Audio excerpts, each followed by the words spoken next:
It's always fun looking back at a game and replaying it years and years on. And it seems perfect that it's 2024 and Mirror's Edge Catalyst came out 8 years ago in 2016. And how crazy is it that 16 years ago, in 2008, the original Mirror's Edge released? Mirror's Edge Catalyst is a pretty cool game, especially if you can get it on sale or at, one of the subscription prices. It was a reboot of the original Mirror's Edge. It wasn't really a sequel. In fact, they were retreading and reshaping a lot of the storylines of the main characters, but the core identity is still there.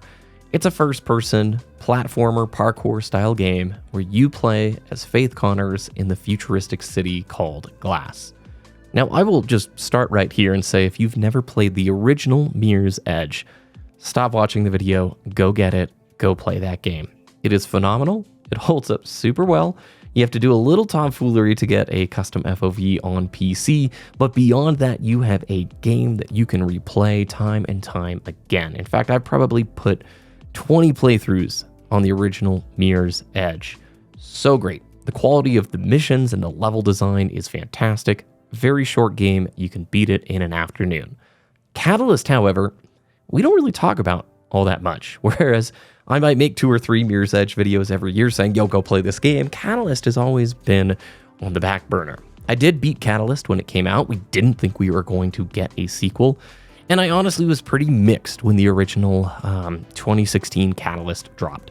It had some very standout missions, and it had some very not standout missions, and some missions that are done in a minute and a half, and it brought with it the open world environment.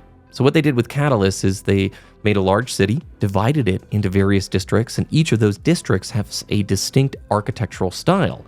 The movement, it's fluid, it's got great visuals, awesome sound design, and ultimately it's a very cool free-running game. They gave you the mag rope, which lets you swing across big gaps, and you also have, in addition to the main storyline, obviously in an open-world environment, side activities like time trials, package deliveries, and billboard hacks to go after. And I think I felt at the time in 2016 that they just threw it into an open world setting because that was the hotness at the time, and you could milk a little bit more playtime out of it. But I will say, returning to the game in 2024, it's actually kind of nice to have some of that time trial content there, especially if you enjoy the mechanics, the world, and you just want to dive back into a free running game a bit.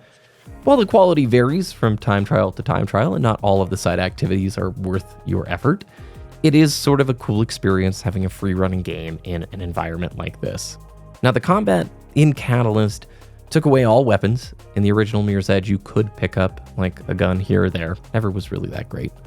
And they focused it mainly on melee, and unfortunately, that still remains like one of the sticking points for Catalyst. In fact, if you look at most of the old reviews, the game gets disrupted by the combat over and over again, and it's always the weakest point.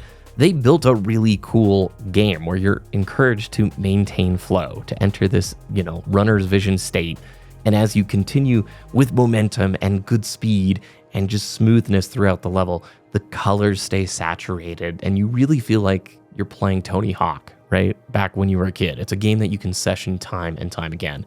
But then they'll throw these mandatory combat encounters in your face, and they disrupt just about everything. Now, back in the day, Catalyst actually had some cool social elements. Time trials that players could create and then share custom routes to challenge their friends and the community, complete with leaderboards. Unfortunately, EA has shut this service off. And they didn't even shut it off that long ago. It was about 6 months or so.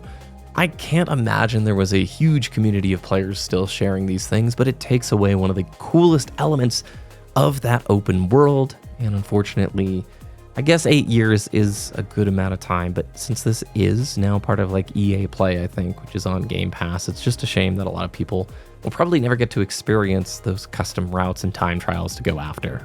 Now, I will say the movement tech and the physics system between the first and second game are radically different. So I remember a lot of speed runners of the original game were pretty disappointed with the updated physics engine and the movement tech that they built into Catalyst, which is ultimately why I think you still see more people running the original Mirror's Edge for speedrun stuff than Catalyst. But if you're just a casual player, I think there's probably nothing really wrong. There's some cool new mechanics, and It honestly does feel a lot more accessible, and like they've ironed out some of the less fun mechanics from the first game.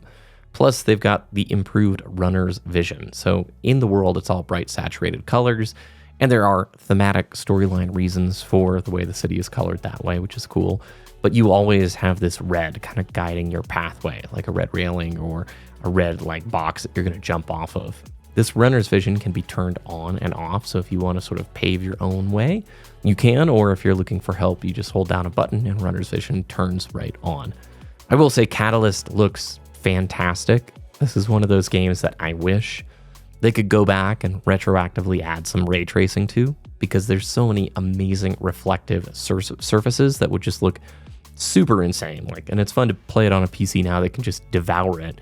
Very, very good game on controller and on mouse. Just feels solid. Ultimately, I thought the story was a joke, and that says a lot because the original Mirror's Edge story was not that strong. It didn't need to be, but I was laughing. Like the first time I played through it, the entire like conclusion and the last, act, it was done in a very ham-fisted way, unfortunately.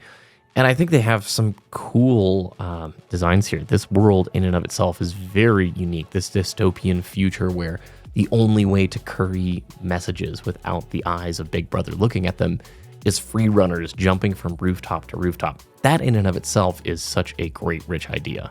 Also, because this is a 2016 game and you had to make everything open world, you also had to add an upgrade system, because why not do that? They locked moves, behind this upgrade system, and you would have to use your points to upgrade the abilities. It would have been better give the player the entire kit that they need from the start and ditch the whole like RPG light, garbage to get you to go deliver 20 packages so you can upgrade your jump to do the better flippity floop. It's silly. You can typically find Mirror's Edge Catalyst for not very much, especially secondhand. Also, it goes on sale regularly. And then beyond that, if you have Game Pass with EA Play or the EA Play subscription, that's a perfect time to try it. If you're craving a cool free running game, it is worth checking out Catalyst. I'll echo again, start with the original Mirror's Edge, then hop into Catalyst, and let me know what you think if you decide to play this game once again. I'm really hoping that this franchise isn't gone for good. DICE made something incredibly cool in 2008, and in 2016, they made something also pretty cool. Didn't leave the same impact, but these are the type of games that I know would be so much fun. I doubt in this, live service, big free-to-play Battle Pass world, we would see a single-player-only free-running game again. But hopefully if there's enough love from the fans on videos like these, or just online, maybe a publisher will look and go, this is a valuable IP to make a sequel to. But for the time being, I'll be out there in the world of glass. Thanks for watching. Hope you have a great rest of your day, and I'll see you again very soon.